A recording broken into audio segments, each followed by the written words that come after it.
আসসালামু আলাইকুম। আমি মিরাজ, দেখতেছেন আমি মিরাজ কক্স ট্রাভেলার গাড়ি নিয়ে বিভিন্ন জায়গায় ঘোরাফেরা করি। তো আজকে আসি কক্সবাজার চকরিয়া উপজেলার দুলাজারা বালুচরে।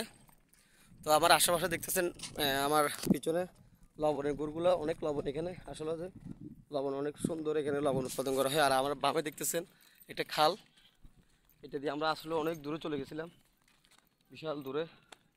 এখানে আমরা নামছি, সামনে আমার গাড়ি আছে, দেখতেছেন আপনারা, ওইখানে যাচ্ছি গাড়ি, এখানে কোনো গাড়ি ঘোড়া নাই, এখানে বিদ্যুতের কোনো ব্যবস্থা নাই এবং এখানে প্রচুর রোদ, রাস্তাঘাট কোনো যাতায়াতের এরকম কোনো মাধ্যম নাই।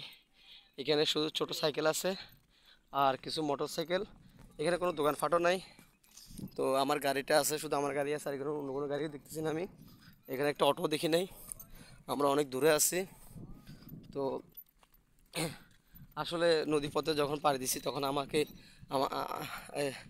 19 শতকের যে 18 শতকের বাংলাদেশের যে প্রকৃতির যে অপরূপ সৌন্দর্যর যে গাড়িঘোড়া ছাড়া যে নদী পরে পারাপার যে একটা মাধ্যম ছিল, সেটা স্মরণ পড়ছে।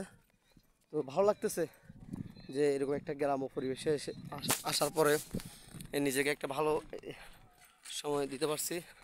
তো এখানে কিছু ভাই বেড়াদের ঘুমটাচ্ছে একটা ছোটো করে, এটা একটা সুইচ গেট, পানি যাতায়াতের একটা মাধ্যম, দেখতেছেন এটা একটা সুইচ গেট।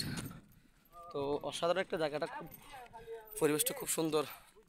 যারা মাঠে খেতে খামার কাজ করে, লবণ চাষাবাদ করে, তারা আসলে আপনারা যারা জানেন না জীবনটাতে কত কষ্টের, কত দুঃখের, কত বেদনা, তারা এখানে রোদে পড়ে বৃষ্টিতে ভিজে এখানে কত কষ্ট করে জীবন অতিবাহিত করতেছে। আমরা যারা টাউন বন্দরে বসবাস করি, আমরা যে মানবতার যে জীবন, যে কষ্টের যে জীবনটাতে কত গিয়ার, আমরা এগুলো আসলে বুঝি না। তো আপনারা আজকে লবণ মাঠ থেকে আজকে পর্যন্ত আবার নতুন একটা ভিডিও আপনাদের হাজির হবো। আসসালামু আলাইকুম।